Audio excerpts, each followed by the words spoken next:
This is KAGS HD Sports. History, depending on how you make it, can be a good or bad thing. The Aggie men's basketball team hasn't lost to the SFA Lumberjacks since the 1970-71 season, or before any of the current players were born. But a 5-0 start, the Lumberjacks thought tonight was going to be the night at Reed Arena. And clearly, Ray Turner and the Aggies, not big on history, all smiles early on. Not so much when the game started, though. SFA's Hal Bateman with a pretty feed to senior forward Taylor Smith, who gets the easy bucket in low. Bateman now with the cross-court pass to Smith, who finishes strong. A slam dunk in the face of one Aggie. And what's an alley without the U? Bateman and Smith looking like Stockton and Malone. Smith had the first 6 SFA points and the Lumberjacks up 1. Coach Billy Kennedy not impressed. Most of A&M's first half points came from the free throw line, but not here. Andrew Young uses the window and gets fouled, and the Ags up 4 after the and 1.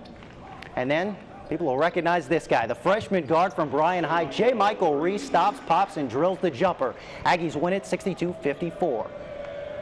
More awards headed the football team's way today. Coach Kevin Sumlin won Co-SEC Coach of the Year with College Station Mayor Nancy Berry's favorite coach, Florida's Will Muschamp, while Johnny Manziel was named SEC Offensive Player of the Year and SEC Freshman of the Year. And offensive lineman Luke Jokel won the Jacobs Blocking Trophy for the SEC's top blocker.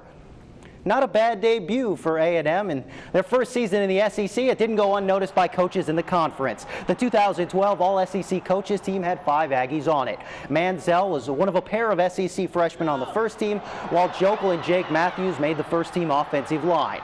And with 13 sacks, defensive end DeMontre Moore was voted to the first team defense, while senior wide receiver Ryan Swope and his 7 touchdowns was the only Ag to make the second team. Alabama led the league with 8 players, 6 on the first team.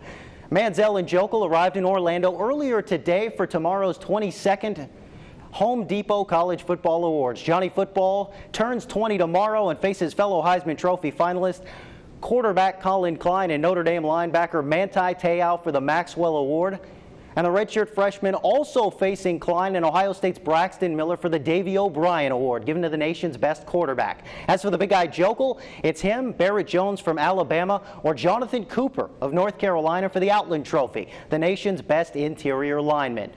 And in the association tonight, the Spurs roll the Bucks. Tony Parker with a double-double, 22 points, 10 assists, and the Mavs in La La Land tonight, taking on Hollywood's top team, the Los Angeles Clippers. Go figure.